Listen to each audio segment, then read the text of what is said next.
Le respect, un héritage spirituel. Le respect est une valeur universelle, mais en tant que musulmans, nous ne recherchons pas simplement le respect des autres.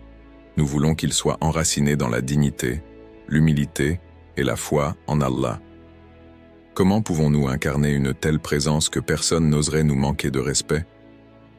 La réponse se trouve dans l'exemple du prophète Muhammad, paix et salut sur lui, et dans les enseignements de l'islam. Et nous avons certes honoré les fils d'Adam, Surat Al-Isra 17-70. L'honneur et le respect ne sont pas seulement un droit, mais aussi une responsabilité. Voici 7 manières puissantes pour que le respect devienne une partie intégrante de votre existence. Soyez sincères et dignes de confiance. Imaginez un instant. Vous vivez à la Mecque, il y a plus de 1400 ans.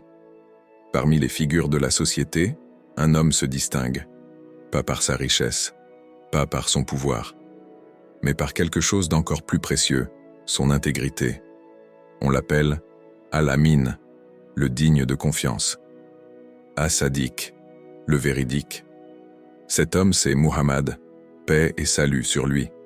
Avant même que la révélation divine ne vienne illuminer son cœur, il portait en lui un trésor inestimable, la sincérité. Une sincérité si profonde que même ceux qui l'accusaient plus tard de mensonge déposaient leurs biens chez lui en toute confiance. Parce qu'il savait, il ne trahirait jamais.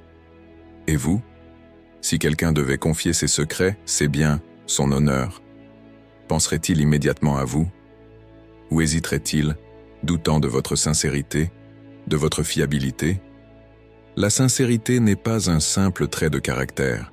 C'est une lumière qui éclaire chaque mot, chaque action, chaque regard. C'est un miroir dans lequel les autres voient votre âme à nu. Être sincère, c'est refuser le masque de l'hypocrisie, c'est parler avec le cœur et agir avec droiture, même lorsque personne ne regarde. Ainsi, Allah nous rappelle dans le Coran: Allah aime ceux qui sont purs et sincères. Surat At-Tawbah 908. Il n'aime pas les apparences trompeuses. Il ne se laisse pas séduire par les mots soigneusement choisis mais dénués de vérité. Il aime ceux dont l'intention est claire, dont l'âme est limpide. Alors posez-vous cette question. Si demain tout ce que vous cachez devenait visible, auriez-vous peur? Ou seriez-vous fier de ce que vous reflétez? Car en vérité, la sincérité attire le respect. Plus vous êtes authentique, plus vous gagnez en crédibilité. Et plus vous gagnez en crédibilité, plus votre parole a du poids. Soyez sincère, soyez digne de confiance. Non pas pour l'image que vous voulez projeter, mais pour l'âme que vous voulez purifier. Gardez votre calme face aux propos blessants. Il y a des moments où les mots blessent plus que les épées.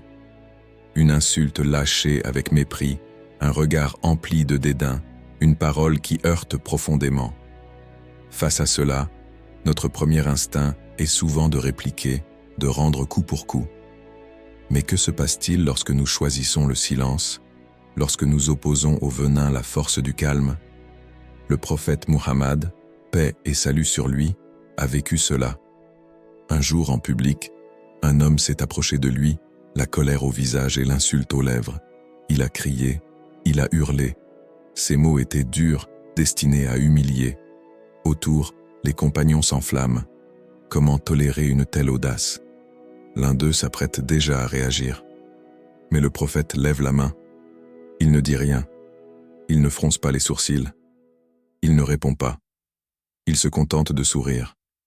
Puis, lorsque l'homme s'en va, il dit simplement: « Quand il m'insultait et que je gardais mon calme, les anges me répondaient à ma place. » Quelle puissance dans ces mots! Il savait que répondre à la haine par la haine ne fait que nourrir un cercle vicieux. Il savait que le véritable pouvoir ne réside pas dans la colère, mais dans la maîtrise de soi. Allah nous enseigne une vérité sublime: repousse le mal par ce qui est meilleur. Et voilà que celui avec qui tu avais une animosité devient tel un ami chaleureux. Surat Fussilat 41-34. Essayez d'appliquer ce principe dans votre propre vie. La prochaine fois qu'une personne vous attaque avec des paroles dures, observez son intention. Peut-être cherche-t-elle simplement une réaction, un conflit, une confrontation. Mais si vous ne lui donnez pas ce qu'elle attend, si vous lui répondez avec calme et dignité, elle perd son emprise. Elle se retrouve seule avec sa colère. Et parfois, elle finit par être touchée, par s'adoucir. La maîtrise de soi force le respect. Celui qui ne se laisse pas emporter par la colère possède un pouvoir que les autres admirent. Car dominer les autres est une chose, mais se dominer soi-même est un art. Alors, lorsque la tempête des mots s'abat sur vous, soyez comme une montagne, inébranlable, impassible. Et souvenez-vous, le silence et la sagesse sont les armes des forts. Ne rabaissez jamais les autres. Il y a un poison invisible qui se répand dans les cœurs sans que l'on s'en rende compte. Il se cache derrière un sourire moqueur, une remarque légère, une plaisanterie faite aux dépens d'un autre. Ce poison, c'est le mépris. Un jour, à l'époque du prophète Muhammad, paix et salut sur lui, un homme s'est moqué d'un esclave à cause de la couleur de sa peau. Il pensait peut-être que ce n'était que des mots, que ce n'était rien de grave. Mais lorsqu'il vit le regard du prophète se poser sur lui, il comprit immédiatement son erreur. Le messager d'Allah, d'habitude doux et bienveillant, lui adressa une réprimande cinglante. « Tu es encore ignorant ? L'islam est venu pour éradiquer ces pensées. » Le silence tomba. L'homme baissa les yeux, pris de honte, car en vérité, la moquerie, la discrimination, le mépris, tout cela n'a pas sa place dans un cœur illuminé par la foi. Allah nous met en garde dans le Coran. Ne vous moquez pas les uns des autres, il se peut qu'ils soient meilleurs que vous. Sourate Al-Hujurat 49-11. Qui sommes-nous pour juger ? Qui sommes-nous pour nous sentir supérieurs ? Peut-être que cette personne que nous rabaissons est bien plus proche d'Allah que nous ne le serons jamais. Peut-être que ce cœur que nous blessons vaut 1000 fois plus que le nôtre aux yeux du Tout-Puissant. Respecter les autres attire naturellement le respect en retour. Un regard bienveillant, un mot d'encouragement, une main tendue, ce sont ces gestes qui bâtissent les vraies relations. Car au fond, ce que nous disons des autres en dit plus sur nous que sur eux. Alors, la prochaine fois que vous vous apprêtez à juger, à critiquer, à rabaisser, arrêtez-vous un instant et demandez-vous « Et si c'était moi ?» Soyez fidèles à vos paroles et à vos promesses. Il est facile de parler, de promettre, de s'engager avec enthousiasme. Mais combien tiennent réellement parole? Combien honorent leurs promesses, même lorsqu'elles deviennent contraignantes? Un jour, un homme avait donné rendez-vous au prophète Muhammad, paix et salut sur lui. Mais il a oublié. Peut-être était-il occupé, distrait, absorbé par autre chose. 3 jours plus tard, il s'est souvenu de son engagement et s'est précipité vers le lieu de rencontre. Là, il trouva le prophète, qui était toujours là. Il n'avait ni oublié, ni reporté, ni trouvé une excuse. Il était resté à l'endroit convenu, simplement parce qu'il l'avait promis. Et il lui dit avec une sérénité désarmante, « J'ai promis d'être ici, alors j'ai attendu. » Imaginez. 3 jours d'attente par pure fidélité à une parole donnée. Qui aujourd'hui ferait preuve d'une telle constance?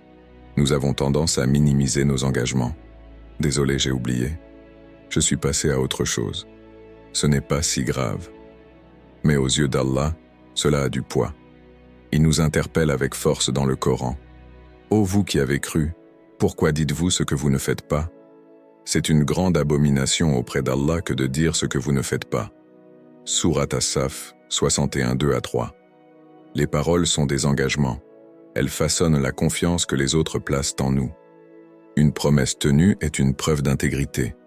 Une promesse brisée, au contraire, érode notre crédibilité. Regardez autour de vous. À qui fait-on confiance? Aux personnes constantes. Celles qui, lorsqu'elles donnent leur parole, la respectent, coûte que coûte.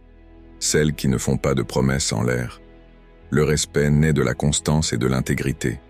Si vous tenez vos engagements, vous serez respecté de tous. Pas parce que vous cherchez à plaire, mais parce que votre parole aura du poids. Et quand votre parole a du poids, alors vos actes inspirent. Ne soyez pas de ceux qui promettent aujourd'hui et oublient demain.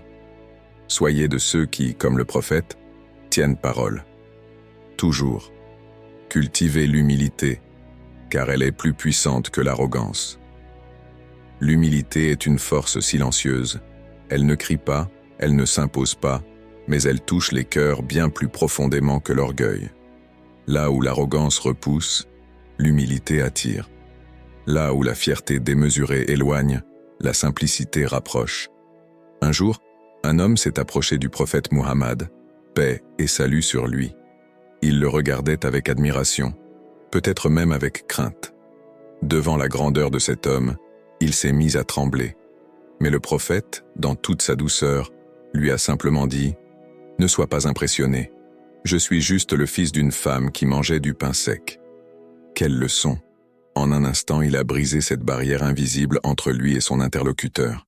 Il ne s'est pas laissé placer sur un piédestal. Il n'a pas nourri cette aura d'intimidation que certains cultivent volontairement. Non. Il s'est rappelé et a rappelé à l'homme en face de lui qu'il n'était qu'un serviteur d'Allah, issu d'une mère simple, d'un quotidien modeste. Et nous? Nous oublions parfois que tout ce que nous possédons, succès, richesse, statut, n'est qu'un dépôt entre nos mains. Nous nous laissons séduire par les apparences, par les honneurs, par l'illusion de supériorité. Mais Allah nous met en garde, et ne détourne pas ton visage des gens avec orgueil, et ne marche pas sur terre avec arrogance. Sourate Luqman 31-18. La vérité est simple. La grandeur ne se mesure pas à ce que nous possédons, mais à la manière dont nous traitons les autres. Être humble ne signifie pas s'effacer, mais reconnaître que tout ce que nous avons vient d'Allah, et qu'en un instant tout peut disparaître. Les gens respectent ceux qui restent humbles malgré leur succès. Regardez autour de vous. Qui admire-t-on vraiment?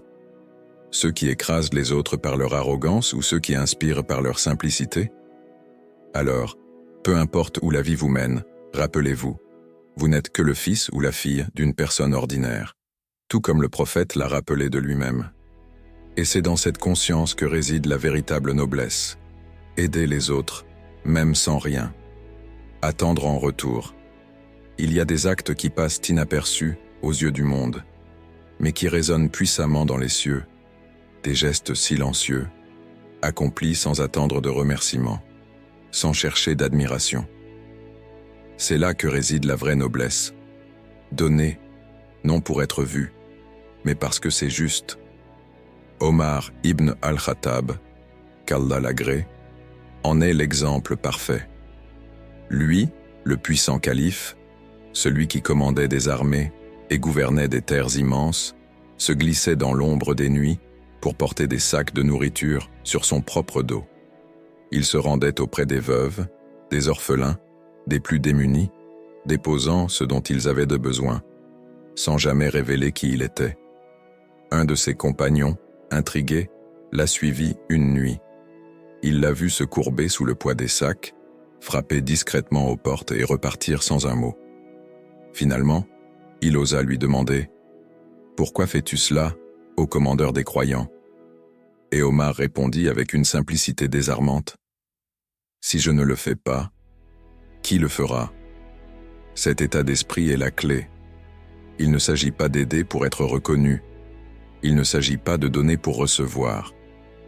Il s'agit de comprendre que l'aide que nous apportons à autrui est un privilège qu'Allah nous accorde. Car en réalité, le bien que nous faisons ne profite pas seulement aux autres. Il nous façonne nous-mêmes. Le Coran nous rappelle cette vérité. Quiconque fait le bien, fût-ce du poids d'un atome, le verra. Sourate Az-Zalzala, 99-7. Même un sourire, un mot de réconfort, une main tendue dans l'anonymat ont un poids immense aux yeux d'Allah. Lorsque vous aidez sans attendre, les gens vous respecteront instinctivement. Mais plus encore, c'est Allah qui vous élèvera. Car le véritable honneur ne réside pas dans ce que l'on possède, mais dans ce que l'on donne. Alors, la prochaine fois que vous aurez l'opportunité d'aider, faites-le discrètement, faites-le avec le cœur, faites-le comme Omar, qui portait des sacs sans attendre de louanges, sachant que la seule reconnaissance qui compte est celle du Très-Haut. Ayez une confiance inébranlable en Allah. Imaginez un instant, Vous êtes face à un ennemi puissant. Il vous menace, vous avertit, vous promet les pires souffrances si vous ne renoncez pas à ce en quoi vous croyez. Que feriez-vous? Trembleriez-vous? Céderiez-vous? Chercheriez-vous à négocier? Le prophète Muhammad, paix et salut sur lui, n'a pas hésité une seconde. Lorsqu'un chef ennemi lui déclara avec arrogance « Si tu continues à prêcher, nous allons te tuer », il répondit avec une sérénité absolue « Fais ce que tu veux, mon protecteur est Allah. » Aucune peur, aucune hésitation, juste une certitude inébranlable. Allah est le seul véritable soutien, et tant qu'il est avec nous, aucun mal ne peut réellement nous atteindre. Le Coran nous enseigne cette même vérité, et place ta confiance en Allah. Allah suffit comme protecteur. Sourate Al-Ahzab 33:3. Trop souvent, nous nous laissons envahir par l'inquiétude. Que va-t-il se passer si je perds mon travail? Et si les gens me jugent? Et si je ne réussis pas? Mais lorsque l'on comprend que tout est entre les mains d'Allah, ces peurs s'évaporent. Ce que nous avons, ce que nous perdons, ce que nous traversons, tout est écrit avec une sagesse infinie. Si vous savez que votre valeur ne dépend que d'Allah, personne ne pourra jamais vous rabaisser. Les critiques, elles n'ont aucun poids face à la vérité. Les menaces, elles sont insignifiantes face à la puissance d'Allah. Le regard des autres, il ne définit pas qui vous êtes. Regardez ceux qui ont marqué l'histoire. Tous avaient un point commun, une confiance inébranlable en leur Créateur. Ils savaient que leur destin n'était pas entre les mains des hommes, mais entre celles d'Allah. Alors, marchez avec assurance. Faites ce qui est juste. Et quand l'adversité se dressera sur votre chemin, souvenez-vous de ces mots du prophète. Mon protecteur est Allah. Le respect ne s'exige pas, il se mérite. Et pour mériter le respect véritable, il faut incarner ces principes avec sincérité. Lequel de ces conseils avez-vous le plus ressenti? Si cette vidéo vous a inspiré, partagez-la avec quelqu'un qui en a besoin. Que la paix et la bénédiction d'Allah soient sur vous.